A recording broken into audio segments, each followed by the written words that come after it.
Hello everybody, Jake here and welcome to the hobby and welcome back to another episode of Off the Top. In today's video, we are talking about the prices of modern Pokemon cards. They've actually kind of stabilized. A lot of modern Pokemon card sets are no longer climbing. There was a time when it was predicted that Phantasmal Flames booster boxes was going to reach $500 and then $600, and Mega Evolution booster box base, which is currently going for right around like $310, was going to reach $400 and like maybe like $450. But the prices on a lot of these sets have now kind of flatlined. They're not really climbing anymore, especially sets like Phantasmal Flames, which was supposed to climb periodically. They're really flat over the course of the last 3 months, pretty much stabilizing, which is really good sign. A lot of other sets like Perfect Order, as well as the brand new Chaos Rising, they're not climbing anymore, and they really should not climb. I'm talking about this as if it's surprising, but they really shouldn't climb. And there's a lot of reasons why I don't think they're going to climb anymore, so let's dive deep into it. Modern booster boxes. Modern booster boxes are a really strong gauge for how healthy the hobby is and how healthy the Pokemon card market is. And right now, the hobby is obviously very strong. A lot of people say like, oh, the hobby absolutely sucks. No one can get anything right now. It's a terrible time to be a collector. And those can all be true at the same time with modern prices being very high. You know, booster boxes being 250 is a really aggressive price point for brand new Pokemon card sets. Pitch Black is about to release in a couple of weeks, and prices on booster boxes are reaching close to $300, which is excessively expensive for a new Pokemon card set. A lot of times, those prices were justified because the cards inside of the sets were very expensive. There was a time when the Mega Gardevoir EX was going for $400 to $500. There was a period of time when the Greninja EX inside of Chaos Rising, both versions, were going for also $400 to $500. You could argue, hey, if you rip open this $250 booster box, it's worth that price because there's a chance you pull yourself a card that's worth way more than those booster boxes. Well, those days are kind of gone right now. If you look at it, if you rip open a Perfect Order booster box, which is currently going for $225, what are you going to pull? The best pull inside of Perfect Order right now is the Meowth, and it's currently going for like $150, which means if you pull the best card inside of the set, you still do not make your money back. Another great set is like Mega Evolution base, a really strong set, but if you rip it open, if you pay $325 for a booster box,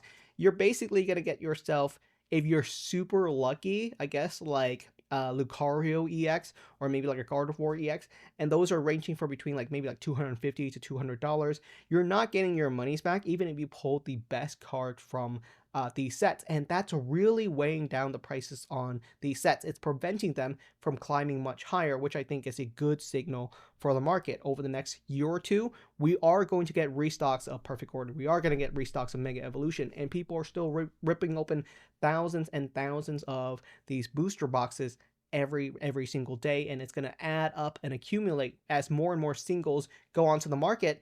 People stop thinking, well, hang on, why would I ever rip open this booster box?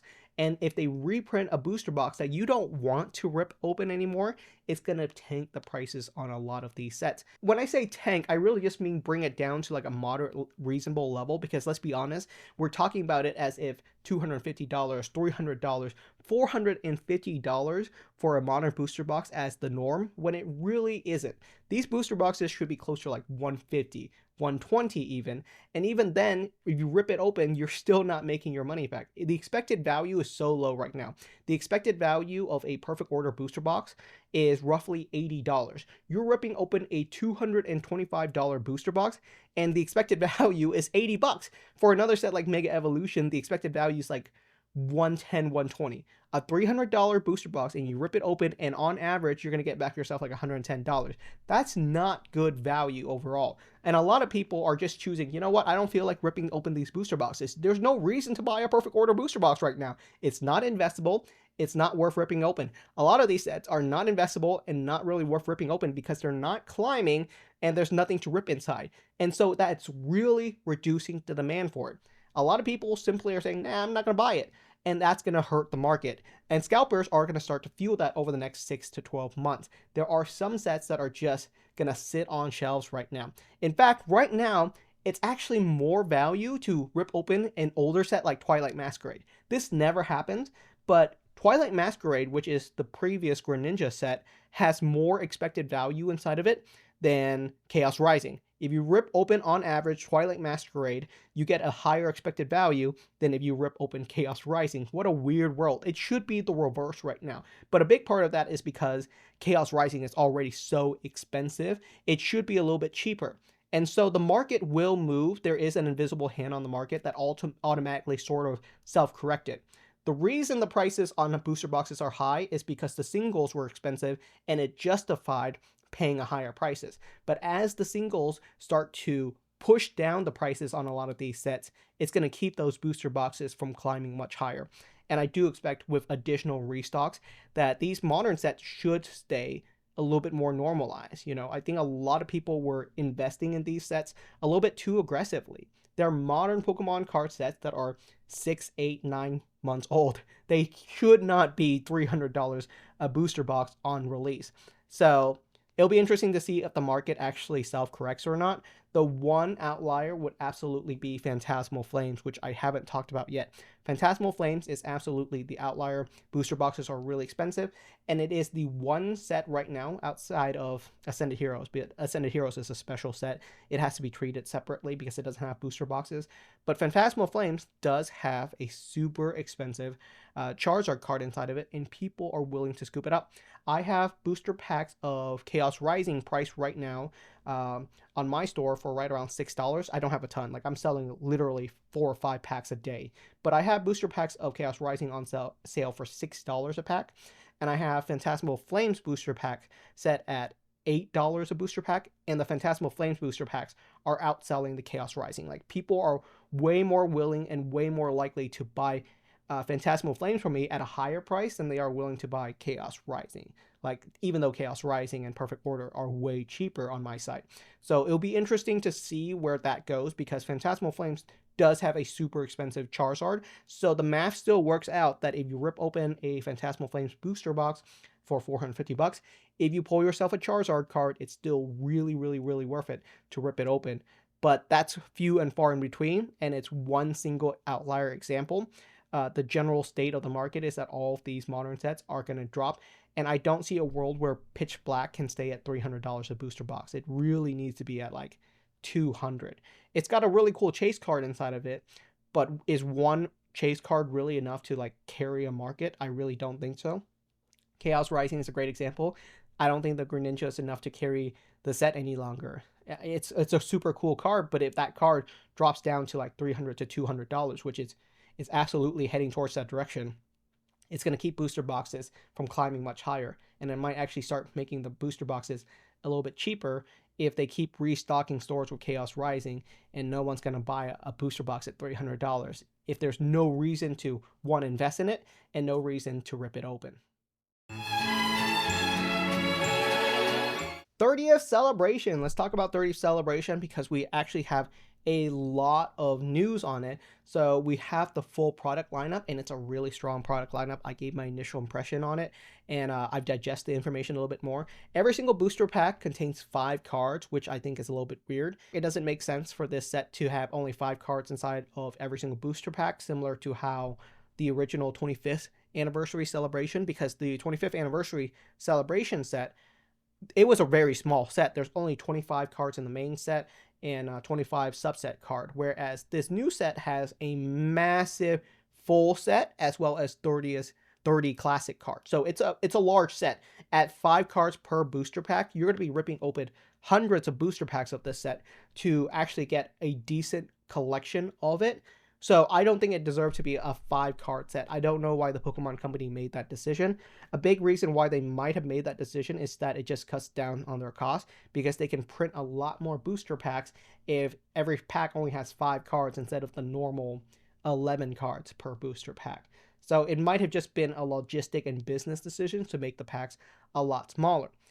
I'm going to be really, really abstaining from this modern set, which is I'm going to be ripping open some 30th anniversary celebration for review purposes, but beyond reviewing the set and just ripping open some products so that you guys can have an idea of what's inside of the set, how the packs look, what are the best products. I always do those. But beyond that, I'm not going to be ripping open hundreds of booster packs of 30th celebration for my own personal collection or anything like that. I'm going to be abstaining from it. And a big reason why is because the trend right now is singles are dropping in value, especially for modern sets, which they should. That is completely normal. Modern Pokemon card set singles should be dropping in price. The fact that they were climbing for a while was a complete outlier. The status norm is now returning, is that singles are dropping in prices. For modern cards that are being constantly, their prices are starting to drop, which is great news, and that's going to keep prices from climbing. I do believe a shit ton, and I do mean that, a ton of celebrations packs are going to be ripped open for the next 6 months. From September all the way till the end of the year, there's going to be a ton of people ripping open booster packs. There was a period of time when the 25th anniversary was going for below retail price. I don't think that's going to happen for 30th celebration. We have to talk about how the tides have shifted. There's just no world where 30th celebration is going to drop to that low of a price, but it is going to drop. There's no way it can maintain the prices that it's currently at. If you pre-order a UPC from GameStop, you're paying $600 a UPC or something ridiculous. There's no world where that can't be maintained. The UPCs has to drop.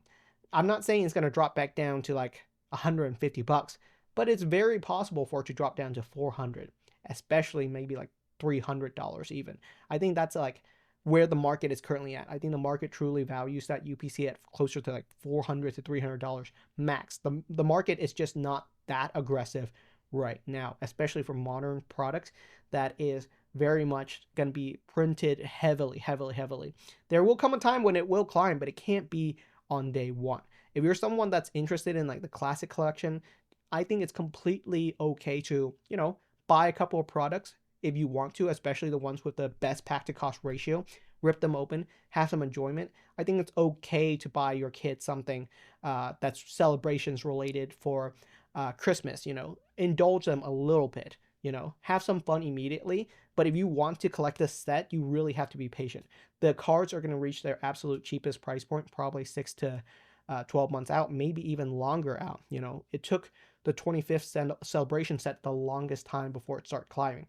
Celebrations remain super affordable. Like I remember buying base set Blastoise from the 25th celebration set for $6 to $8 a card. Same with the Venusaur. It was going for like $6 to $8. The Charizard was a little bit more expensive. It was going for like 40, 50, 60. But a lot of the 25th anniversary celebrations cards were super affordable. And it's probably going to stay that same way for the 30th celebration. It's going to be aggressive at the start. It's going to go with a large boom. But the singles are going to drop, especially as more 30th celebration products gets released throughout next year, which they absolutely will. I expect 30th celebration products to be restocked all the way till like the Black Friday of next year, which might be the optimal time to truly collect it long term if you're looking to invest something. A lot of people are just blowing their loads a little bit too quickly and just like going crazy and putting all their money into one basket even before sets are released. Like people are asking me questions like, should they be investing in 30 celebrations right now? And I'm like, dude, the set hasn't even dropped yet. Like give it some time. People really have to learn to be patient and have some delayed gratification in the hobby right now, because these modern sets, they're not climbing and they really shouldn't climb.